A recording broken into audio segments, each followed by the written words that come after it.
सरकारी नौकरी या सरकार से किसी प्रकार से लाभ आपको मिलेगा अथवा नहीं मिलेगा, बहुत ही ध्यान से देखिए। मात्र 5 से 7 मिनट में आप लोग समझ जाएंगे अपनी कुंडली देख करके। ज्योतिषी लोग अगर इसको देख रहे हो तो नोट करिएगा सारा पॉइंट क्या क्या है। ये अधिक मतलब संभावनाएं बनाती हैं।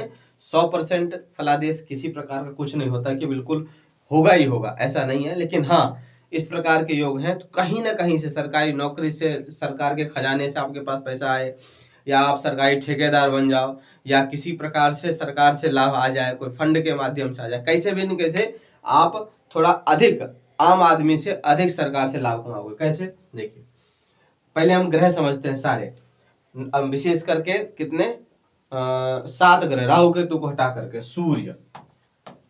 सूर्य का मामला है, अंक याद रखिएगा 1 या 5, चंद्रमा 2 या 4, मंगल इसका 3 अंक है, 1, 8 और 10, और बुध, ये तो आप लोग अगर ज्योतिषी हैं तो भी, या ज्योतिषी नहीं है तो भी आपको समझ में आ जाएगा। बुध हो गया 3 और 6, मात्र 2 ही है। गुरु महाराज जो हैं वो है 9, 12 और 4, अंक याद रखिएगा सभी ग्रहों से रिलेटेड अंक क्या क्या। गुरु हो गए। शुक्र महाराज का है 2, 7 और 12, शनि महाराज का है 10, 11 और 7। ये बस ये अंकवा याद आपको रखना है कि सरकार से लाभ मिलेगा कि नहीं मिलेगा। अब जब भी आप लग्न कुंडली देखें, आपका लग्न चक्र, लग्न कुंडली जो भी कह लीजिए आपके, तो कुछ इस प्रकार से बना रहता है। अगर आप स्वयं खोल रहे हैं तो इसका ये स्थान देखना, कौन सा, 1, 2, 3, 4, इसे केंद्र भाव कहते हैं। ठीक है, प्रत्येक भाव में अर्थात प्रत्येक खाने में कोई न कोई अंक होता है, एक कोई न कोई अंक होगा, ये चारों में से प्रत्येक में। ये है लग्न अर्थात प्रथम भाव, यह है चतुर्थ भाव, यह है सप्तम भाव, यह है दसम भाव। इन चारों भावों को अगर मिक्स में बोला जाए, समूह में बोला जाए, तो यह है केंद्र भाव। अब इसका क्या महत्व है, ये एक प्रकार का हम आपको पंच महापुरुष राजयोग बता रहे हैं। वो पंच महापुरुष मैंने कई कुंडलियों में देखा है, जो व्यक्ति, जिस व्यक्ति कुंडली में पंच महापुरुष राजयोग होता है वो कहीं ना कहीं सरकार से लाभ कमाते हैं। और आप भी देखिएगा अधिकतर 90% कुंडली में घटित होगा। क्या, जो व्यक्ति सरकारी नौकरी में हो या सरकार से लाभ प्राप्त कर रहे हो, उनकी कुंडली में देखिएगा कोई न कोई इस प्रकार से योग मिलेगा, जिसको पंच महापुरुष राजयोग कहते हैं। ज्योतिषियों के लिए विशेष ये शब्द प्रयोग में आएगा, और बाकी जो ज्योतिष अध्ययन नहीं किए हैं आप इस प्रकार से समझेंगे।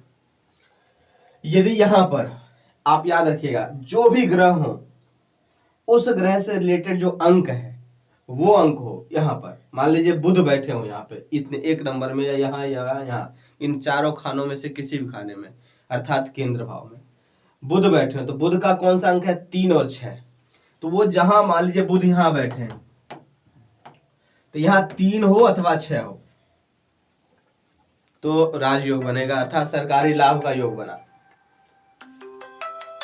ठीक है, इसी प्रकार से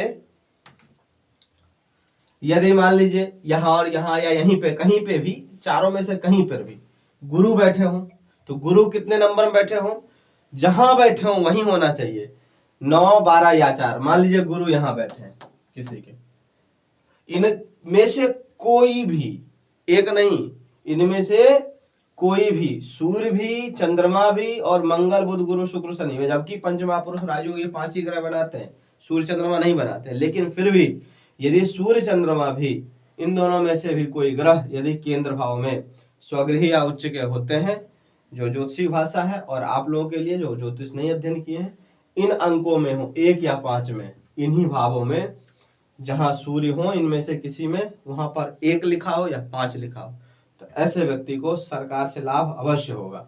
मान लीजिए किसी के शनि यहाँ बैठे हैं, तो शनि का अंक क्या है ये नोट कर लीजिएगा। शनि का अंक क्या है, 10, 11, 7। तो यहाँ पे 10 हो अथवा 11 हो अथवा 7 हो, इनमें से कोई एक अंक होगा, ऐसे व्यक्ति को सरकार से लाभ या सरकारी नौकरी का योग बनेगा ही बनेगा। आप लोग अपनी अपनी कुंडली में चेक करिए, दूसरे का भी करिएगा, जिसके जो व्यक्ति सरकारी नौकरी में उसका भी चेक करिएगा। लगभग 10 व्यक्ति का चेक करेंगे तो 9 व्यक्ति ऐसे होंगे, 8 व्यक्ति जिनकी कुंडली में इस प्रकार से योग होगा, तो वो सरकार से लाभ प्राप्त कर रहे होंगे। आप अपना भी देखिए, उसके आधार पर लाभ कमाइए। और यदि आपको कुंडली या फिर अपना हस्तरेखा दिखाना है तो हमारे इस दिया हुआ नंबर पर संपर्क करिए, अपॉइंटमेंट बुक करें और हमसे बात करिए। अपना जो भी आपको मार्गदर्शन चाहिए वो हमारे थ्रू, हमारे संस्था के थ्रू ले सकते हैं। राधे राधे।